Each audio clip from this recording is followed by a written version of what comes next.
Хомми Вежери. Уважаемые товарищи, дорогие наши гости.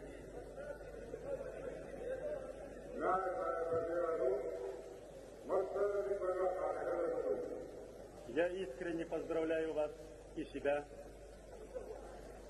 с первыми часами и первым днем гражданства суверенного государства.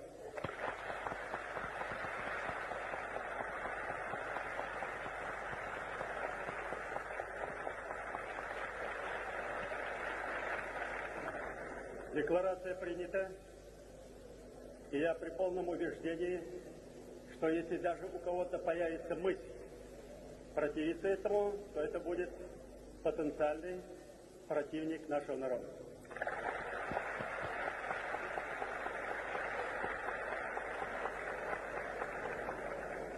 Но представители народа, делегаты съезда взяли на себя чрезвычайную ответственность. Объявить, оказывается, не так сложно, но есть в народе мудрая поговорка: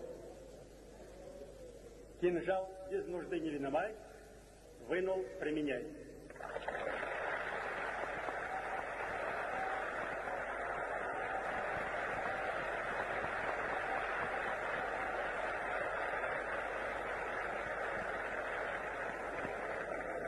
Кинжал обнажен.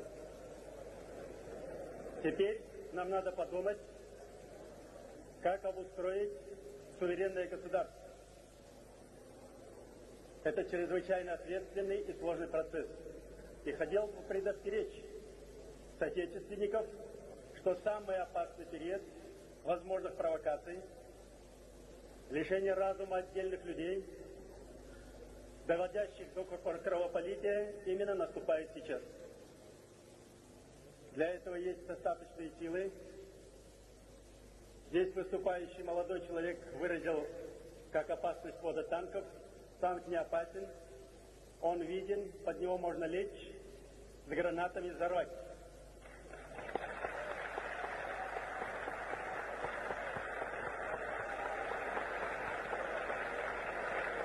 Есть силы поопаснее всех танков, самолетов и любого оружия.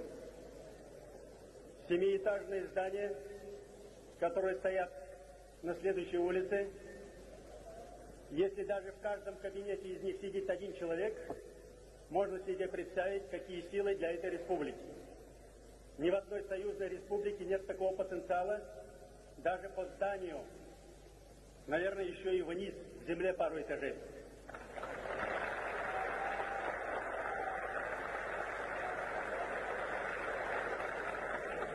Как бы не было тяжело признать и взять на себя такую ответственность, пока в суверенной республике не будут свои силы защиты, выраженные в безопасности республики, Министерстве внутренних дел, выраженные в мобилизационной готовности, создании собственных формирований, суверенной республики на нынешнем этапе не быть.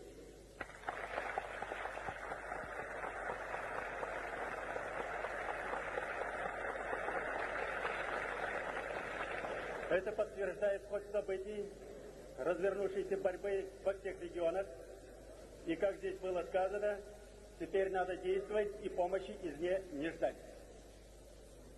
Если мы предъявляем счет, мое личное убеждение, что надо ближе держаться России, где парламент передовой, где дееспособные силы, силы демократии и задающий генератор перестройки.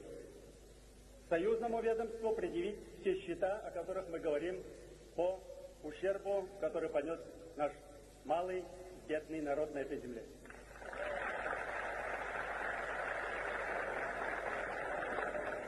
Благополучие, которое сейчас относительно имеется в республике по сравнению с другими регионами, обеспечено, наверное, прежде всего гибкостью руководства, которому надо отдать должное, и не меньше мудрости народа. Красивая земля, один из самых благодатных уголков, всегда природа рождает красивых людей. Душой, телом, духом, волей, характером, всеми природными положительными качествами.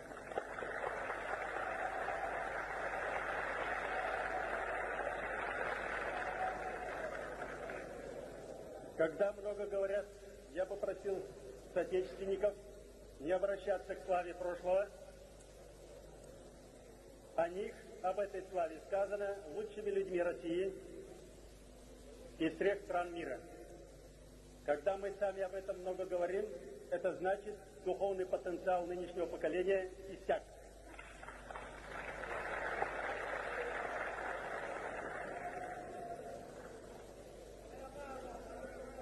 Считалось бы, значит, у меня есть много предложений, которые, если заинтересует оргкомитет, и при полном убеждении, если до сих пор были сомнения в возможности удержать демократию, создание правового государства, то молодые люди из состава оргкомитета, которые сумели в тягчайших условиях собрать съезд народа при высшей организации относительно нашего времени, то потенциал молодежи есть, силы есть. Остальные предложения по парламенту, если их заинтересует руководство и оргкомитет, я передам письменно. Спасибо за внимание, удачи и вперед!